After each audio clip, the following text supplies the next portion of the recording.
Okay, let's do this. Are you guys ready? Are you guys ready to meet sadness? Because sometimes sadness can be at your door. Okay, let's do this, guys. Without further ado, this is our Saturday story time, and I'm really excited. And thank you, Eva. Hello, Martin. Welcome to story time, and let me know where you're tuning in from. I hope you're well. Let's do this. When sadness is at your door by Eva Eland. Oops. Okay. For my mother and for Maury. Aww. Look at that. That is so cute. Okay.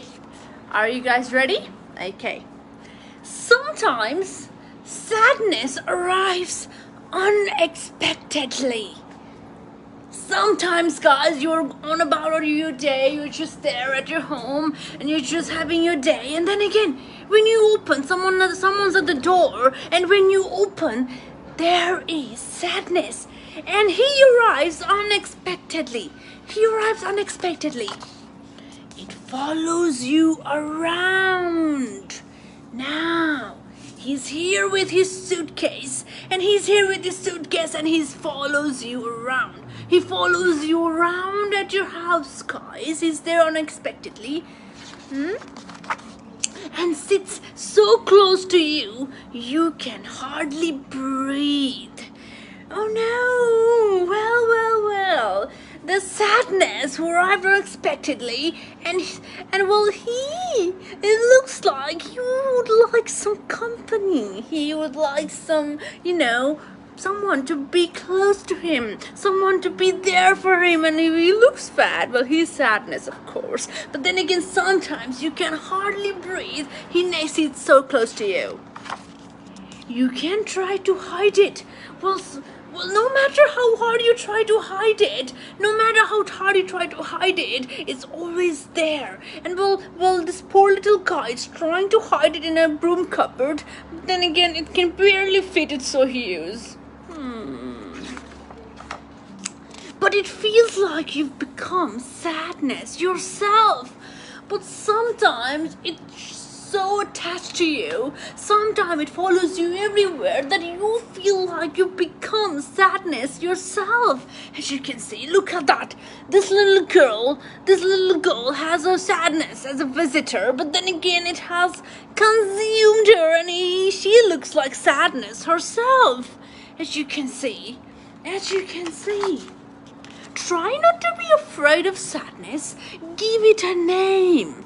Okay, guys, now listen. When sadness arrives unexpectedly, try not to hide from it. Try not to ignore it. Try not to push it in a broom cupboard. Well, try to give it a name. You can start by saying hello.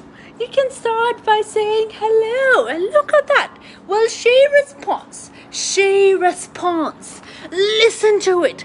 Ask where it comes from and what it needs. Now, what you can do is you can greet him or her, and you can welcome her. You can welcome him to your house, and you can start by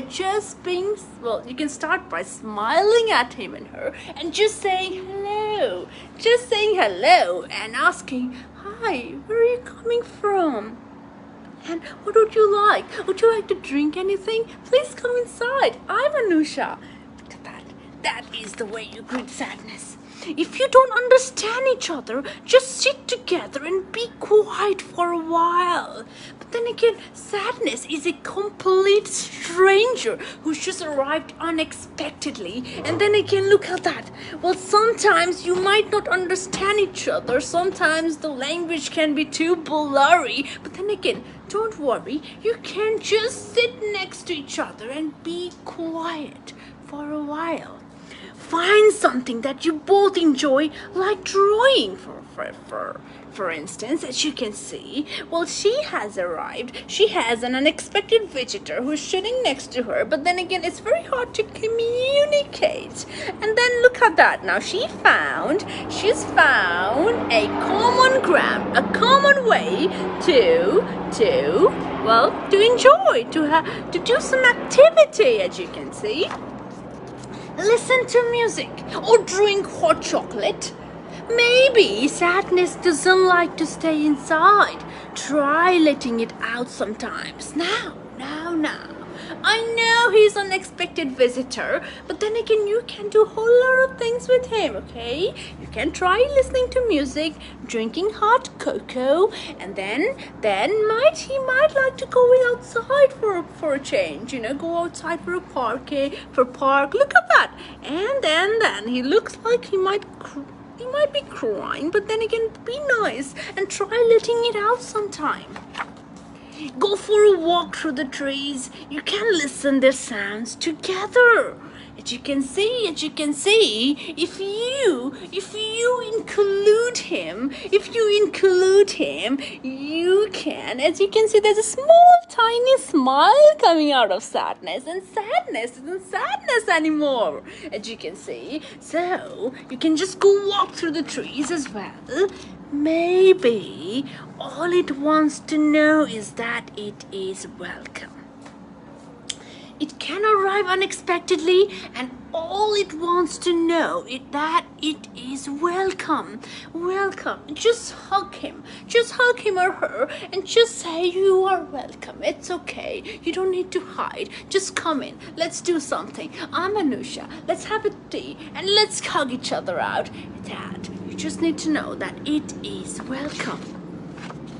And to sleep knowing it is not alone. Guys, when it's bedtime, you just make him feel that you're not alone, okay? Look at that. That's cute little thing. Even have a little drawing of sadness and him together.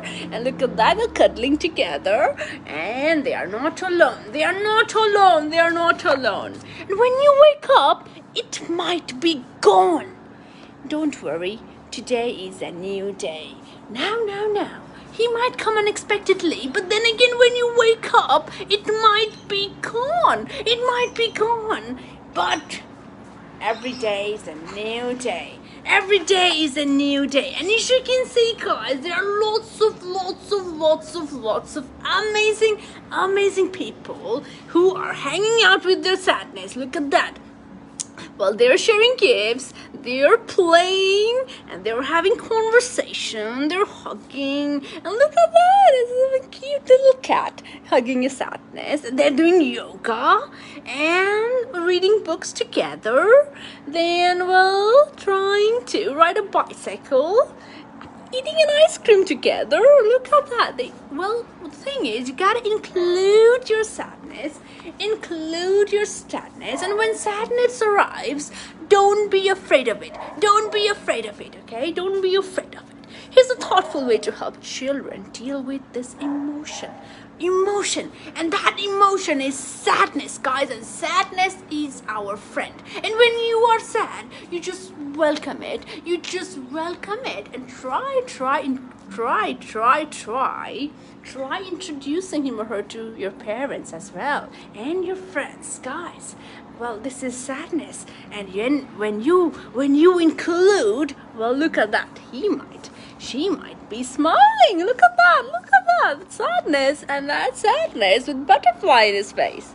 That is so amazing. This is such an amazing book. When sadness is at your door, what do you do? We have so many people tuning in. We have Andrew, Mona, and Nina. We have Martin.